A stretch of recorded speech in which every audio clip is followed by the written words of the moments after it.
According to new documents obtained by Huffington Post via a Freedom of Information Act request, the Interior Department, during the Trump administration, actually created a fake Twitter account in order to attack their enemies.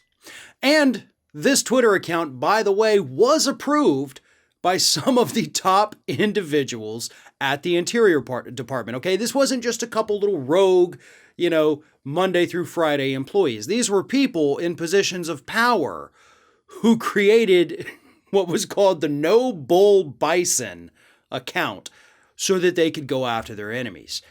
What happened was this.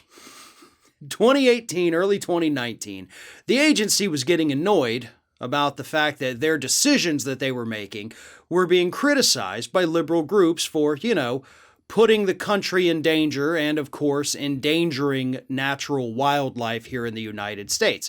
The decisions to drill here, put a pipeline there, really bad. And, of course, liberal organizations talked about that. They put out reports detailing the potential damage, and folks at the Interior Department got angry.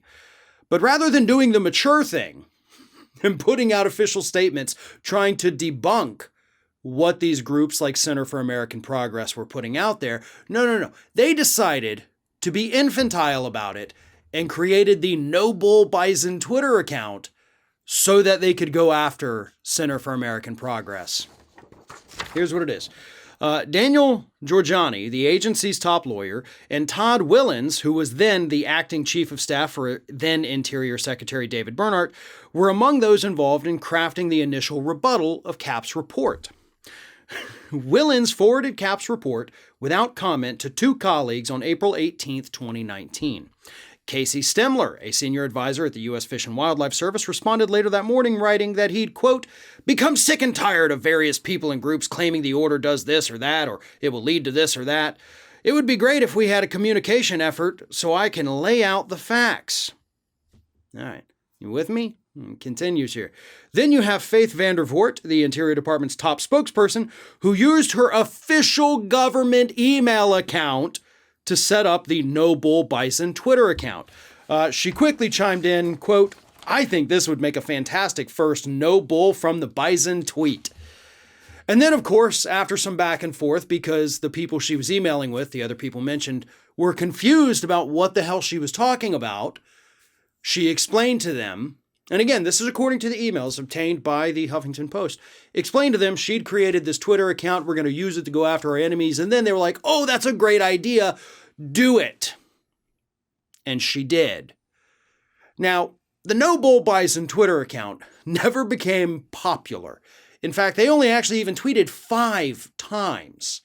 And I think they had a grand total of 7 followers. So it's not like the account did any good at all.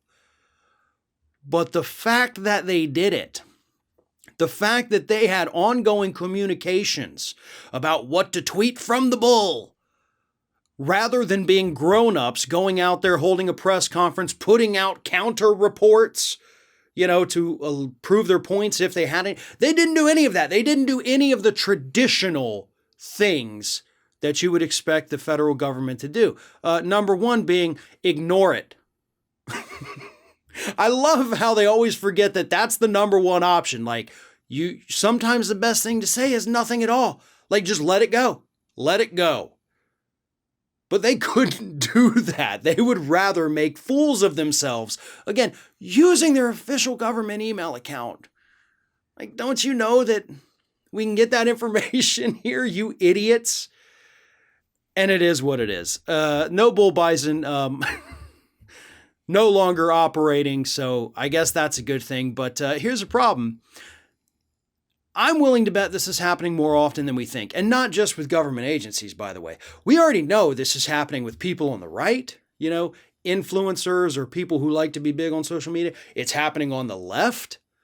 It's happening on both sides here, folks. I hate to be a both sides guy, but they're all doing this. Not all, but both sides are doing it. Setting up these fake sock puppet accounts to attack their enemies so they can seemingly keep their hands clean, so they can, dog on to somebody who goes after them with all their fake accounts. It's ridiculous. Twitter needs to do a better job of, clamping down on this, on these fake accounts, whether it's from an influential figure in the media or from the government itself.